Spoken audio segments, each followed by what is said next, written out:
fairy tale story of Cinderella. It is brought to you by Stories to Grow By. Once upon a time, a girl named Cinderella lived with her stepmother and two stepsisters. Poor Cinderella had to work hard so the others could rest. It was she who had to wake up each morning when it was still dark and cold to start the fire. It was she who cooked the meals. It was she who kept the fire going. The poor girl could not stay clean from all the ashes and cinders by the fire. "What a mess!" her two stepsisters laughed, and that is why they called her Cinderella. One day, big news came to town. The king and queen were going to have a ball. It was time for the prince to find a bride. All of the young ladies in the land were invited to come. They were wild with joy. They would wear their most beautiful gown and fix their hair extra nice. Maybe the prince would like them. At Cinderella's house, she now had extra work to do. She had to make two brand new gowns for her stepsisters. "Faster!" shouted one stepsister. "You call that a dress?" screamed the other. "Oh dear," said Cinderella, "when can I—" The stepmother marched into the room. "When can you what?" "Well," said the girl, "when will I have time to make my own dress for the ball?" "You!" yelled the stepmother. "Who said you were going to the ball?" "What a laugh," said one stepsister. "Such a mess!" They pointed at Cinderella. All of them laughed. Cinderella said to herself, "Maybe they see a mess when they look at me, but if I could, I would go to the ball." Soon the time came for the stepmother and stepsisters to leave for the big party. Their fine carriage came to the door. The stepmother and stepsisters hopped inside, and they were off. "Goodbye," called Cinderella. "Have a good time." But her stepmother and stepsisters did not turn to see her. "Oh, me," said Cinderella sadly. The carriage rode down the street. She said aloud, "I wish I could go to the ball too." Then, poof! All of a sudden, in front of her was a fairy. "You called?" said the fairy. "Did I?" said Cinderella. "Who are you?" "Why, your fairy godmother, of course, and I have come to grant your wish." "But," said Cinderella, "my wish is impossible." "Excuse me," said the fairy godmother in a huff. "Did I not just show up out of thin air?" "Yes, you did," said Cinderella. "Then let me be the one to say what is possible or not." "Well, then I will tell you," said Cinderella. "My stepsisters and stepmother just left for the ball. I wish I could go too." She looked down at her dirty clothes. "But look at me." "You do look a bit of a mess, child," said the fairy godmother. "Even if I had something nice to wear, I would have no way to get there," she said. "Dear me, all of that is possible," said the fairy godmother. And with that, she tapped her wand on Cinderella's head. At once, Cinderella was all clean.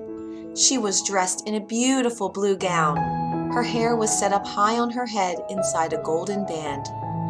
"This is wonderful," said Cinderella. "Who said I was done?" said the fairy godmother. She tapped her wand again. At once, a beautiful carriage came to be, with a driver and 4 white horses. "Am I dreaming?" said Cinderella, looking around her. "It is as real can be," said the fairy godmother. "But there is one thing you must know." "What is that?" asked Cinderella. "All of this will last only to midnight. At the stroke of midnight tonight, it will all be over. Everything will back to how it was before." "Then I must be sure to leave the ball before midnight," said Cinderella. "Good idea," said the fairy godmother. She stepped back. "My work is done." And with that, the fairy godmother was gone. The driver called out to Cinderella, "Are you coming?" She stepped into the carriage, and they were off. Over at the ball, the prince did not know what to think. "Why do you have that sad look on your face?" the queen said to her son. "Look around you. You could not ask for finer maidens than these." "I know, mother," said the prince. Yet he knew something was wrong. He had met many of the young women, yet after he had said hello, one by one, he could find nothing more to say. Someone pointed to the front door. "Look, who is that?" All heads turned. Who was that lovely maiden stepping down the stairs? She held her head tall and looked as if she belonged, but no one knew her. There is something about her, said the prince to himself. I will ask her to dance, and he walked over to Cinderella. Have we met? Said the prince. I am pleased to meet you now, said Cinderella with a bow. I feel as if I know you, said the prince, but of course that is impossible. Many things are possible, said Cinderella, if you wish it to be true. The prince felt a leap in his heart. He and Cinderella danced. When the song was over, they danced again, and then they danced again and yet again. Soon the other maidens at the ball grew jealous. Why is he dancing all the time with her? They said. How rude! But all the prince could see was Cinderella. They laughed and talked and danced some more. In fact, they danced for so long that Cinderella did not see the clock. Dong, said the clock. Cinderella looked up. Dong went the clock again. She looked up. Oh my, she cried out. It's almost midnight. Dong, rung the clock. Why does that matter? Said the prince. Dong, called the clock. I must go, said Cinderella. Dong went the clock again. But we just met, said the prince. Why leave so soon? Dong, rung the clock. I must go now, said Cinderella, and she ran to the steps. Dong, said the clock again. I cannot hear you, said the prince. The clock is too loud. Dong, rung the clock. Goodbye, said Cinderella. Up the stairs she ran. Dong, went the clock. Please, stop for a moment, said the prince. Oh dear, she said as one glass slipper fell off her foot on the stair. But Cinderella kept running. Dong, said the clock. Please, wait a moment, said the prince. Dong, rung the clock. Goodbye! Cinderella turned one last time, and then she rushed out the door.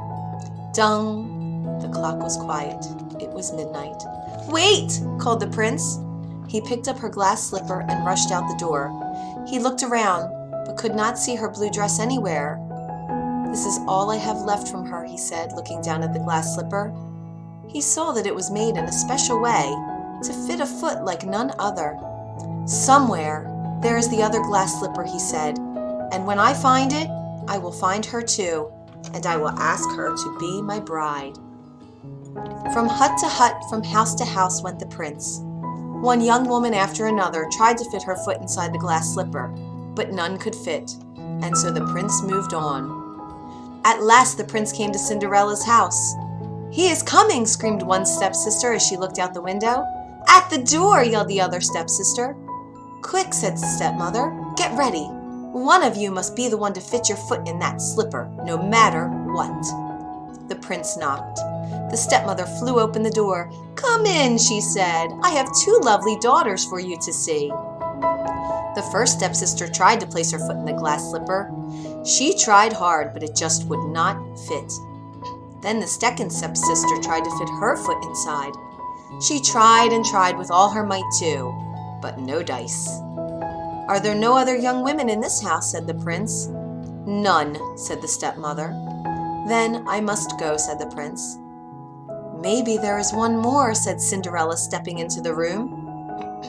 I thought you said there were no other young women here, said the prince. None who matter, said the stepmother in a hiss. Come forward, said the prince. Cinderella stepped forward and sat before him.